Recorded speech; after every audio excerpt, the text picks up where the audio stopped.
Time for the latest in the world of K-sports. From year-end KBO awards to domestic football and a preview of the 2026 World Cup. We have it all covered with our sportscaster, Jason Lee. Jason, welcome back. Hello, Jason. Thank you for having me. All right, so let's start with the KBO, which handed out the rest of their year-end awards by announcing the league's Golden Glove winners, as well as the league's Best Manager of the Year. So who are the winners? Let's first start off with the players. Sure. Let's start off with pitcher. Let's go from 1 to 9. So at pitcher, the winner was Hanwha's Cody Ponce, who was previously named the league's MVP. So I think everyone saw this one coming. He won the league's pitching triple crown while also setting a new KBO strikeout record. So it was kind of a no-brain choice for him to win. Let me also note that Ponce will not be back in the KBO next season. He recently signed a 3-year, $30 million deal with the Toronto Blue Jays, who of course played in the World Series. So best of luck to him next season. At catcher, Doosan's Yang Lee-ji won his 10th award, which actually ties him with slugging legend Lee Seung-yup for the most Golden Glove awards during their career. First base went to Samsung's Lewin Diaz, who hit 50 home runs. That's the most ever by a foreign player in the KBO. And he also set a KBO record with his 158 RBI. There was a lot of speculation that he might get a decent contract from Major League Baseball, but he has actually decided to stay. He's back for his third KBO season next year. Second base went to LG's Shin Min-jae, who is a first-time recipient. Ditto the shortstop winner, Kim Ju-won of NC, who finally had a bit of a breakout in his 5th season as a 23-year-old. I've always liked his potential. He really hadn't put up the numbers until this year. Now he's the starting shortstop for the Korean national team when they're playing in Japan and as well against the Czech Republic. So perhaps some things to come out after a big breakout from Kim Ju-won, which I think is good not only for the NC Dinos, but for Korean baseball as a whole. The third base winner was none other than Song Sung-moon, who, of course, is waiting on a possible move to Major League Baseball. He has been posted, and teams have until December the 21st to sign him, so that's just 10 days away from now. We'll have some details on that hopefully soon. Outfield winners included KT's An Hyun-min, Samsung's Gu Ja-wook, and Lotte's Victor Reyes. Of course, An also won Rookie of the Year last month. He's the 9th ever Rookie of the Year winner to be honored with a Golden Glove award as well. Gu won his 3rd Golden Glove, while it was the 2nd straight for Reyes. And also the award for the designated hitter went to 41-year-old Choi Hyung-woo, who bettered his own record for the oldest ever winner of the award with his 8th overall award. And another story surrounding Choi Hyung-woo is that he is going back to the Samsung Lions, which ends a 9-year stint with the Kia Tigers. The Kia Tigers have not only lost Choi Hyung-woo, but also their shortstop, Park Chan-ho. So it'll be an interesting season and a tough task perhaps next year for manager Lee Bum-ho. And if you're wondering, wait a minute, why is there a Golden Glove award for the designated hitter? Isn't that a defensive thing? Do note that these awards in the KBO, they're basically given to the best offensive player at their position. So it's more like a Silver Slugger award in Major League Baseball compared to the traditional Major League Baseball Gold Glove awards. Right. Wow, so much information, but all of the players will thank you for mentioning them. So congratulations to the award recipients.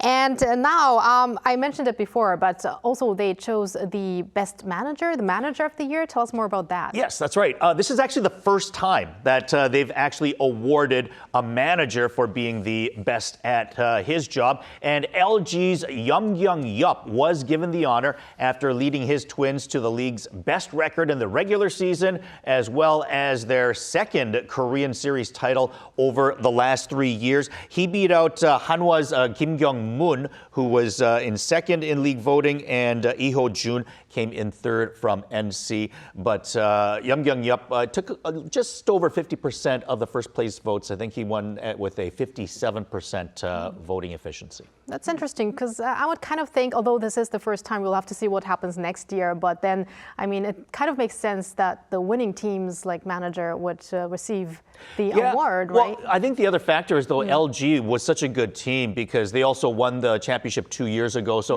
he had a good roster to work with. And, when you look at Hanwha, of course, they had a much better roster as well in terms of the foreign players.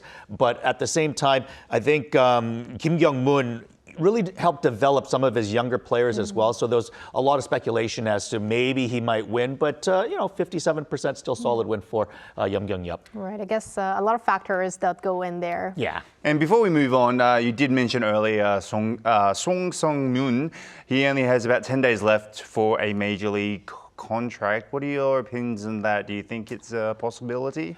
I think there's definitely a possibility, but we'll have to wait and see. It's certainly not a slam dunk. He did say himself at the award ceremony on Tuesday night that he didn't have any updates yet. And I would expect this to go probably right down to the wire later next weekend. The MLB general managers are currently at the league's winter meetings right now, where they just had the MLB draft lottery and where they do discuss a lot of stuff, including the future things of the league. They also discuss a lot of trades, and there have been some major league trades as well as a few free agent signings as well. But what usually ends up happening is it works from the top down. So the biggest MVP caliber players sign first for the biggest amount of money because you want to know where your team sits in terms of the top down, and then the let's say lesser players are usually kind of filling in the holes later on. Now, as you did mention, Song Sung-moon has just 10 days left to sign a contract, so GMs are aware of that, but they'll probably push that right down to the wire. I think some of the teams that we can expect to be considered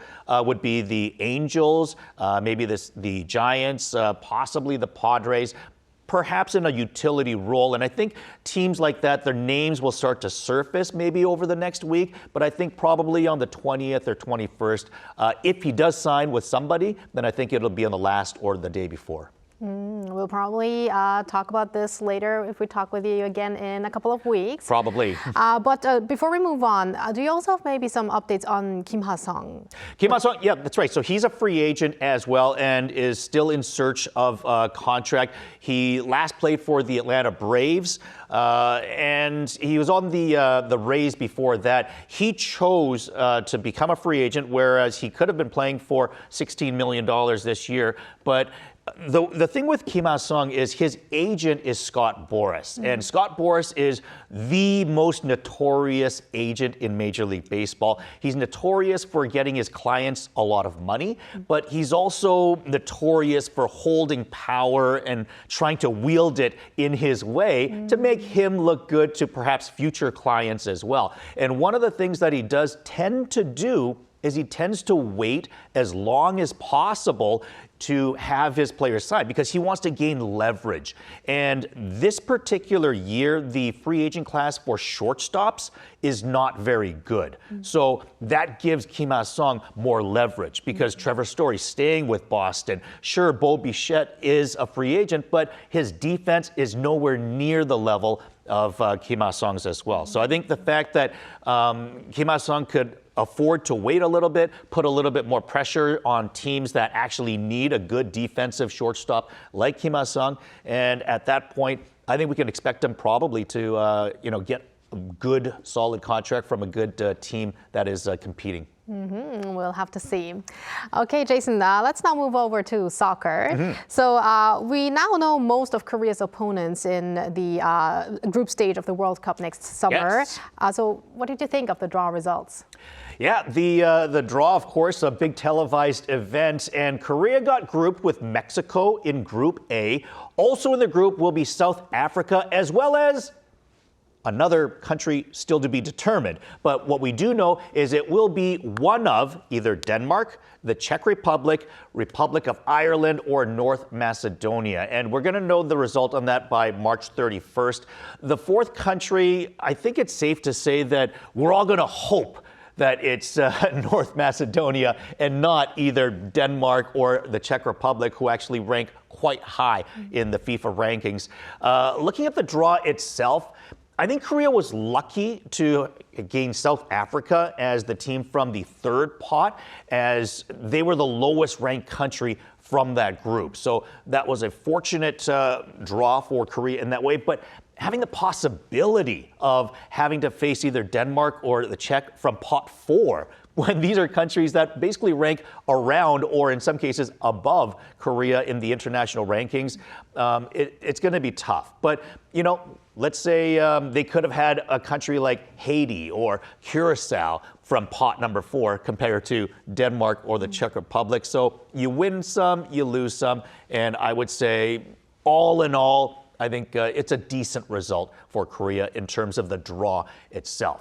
Among the pot 1 teams, Mexico was the second lowest ranked according to FIFA international rankings, but obviously they're a host country. So when a host country is playing in front of the home crowd, they're going to have an advantage, and certainly that's going to allow them to play well. I think just about almost every World Cup, other than one, the host nation has advanced to the second round. So we've got to assume that Mexico is going to be a favorite to advance.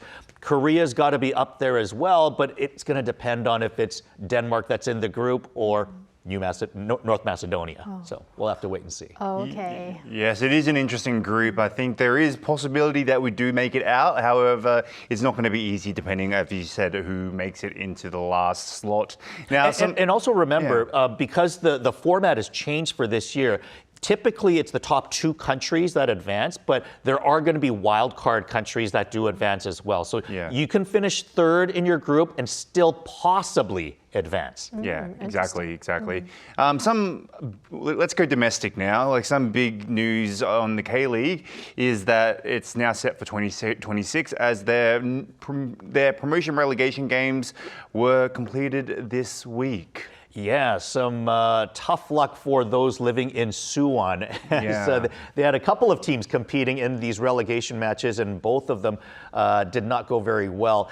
Bucheon FC took both games against Suwon FC 1-0 and 3-2 for their first ever promotion to K-League 1. Meanwhile, Jeju SKFC held off Suwon Samsung 1-0 and 2-0. So they will remain in K-League 1 while Suwon Samsung return to the second division league for yet another season. And Suwon Samsung is one of the big powerhouse teams that have been successful for many years in K-League. So to see them remaining in the second division, certainly very disappointing for them. Of course, Daegu FC were automatically relegated for finishing last among the K-League 1 teams this season, while Incheon gained automatic promotion for finishing first in K-League 2. I should also mention that Jeonbuk finished the league in first. That after being 4th place in the B level of K-League 1 last year. Of course, Ulsan Hyundai were the defending champions from a year ago, and they settled for 3rd place in the B side of the league, so essentially finishing 9th overall in the standings. So disappointing season for Ulsan, while Jeonbuk are celebrating. All right. Thank you very much, Jason. That's all the time we have. We're looking forward to our next sports segment with you, and have a great rest of the week. Thank you, I look forward to it. Thank you. And thank you, Walter, as always. We're going to see you back here tomorrow, right? See you tomorrow. Okay.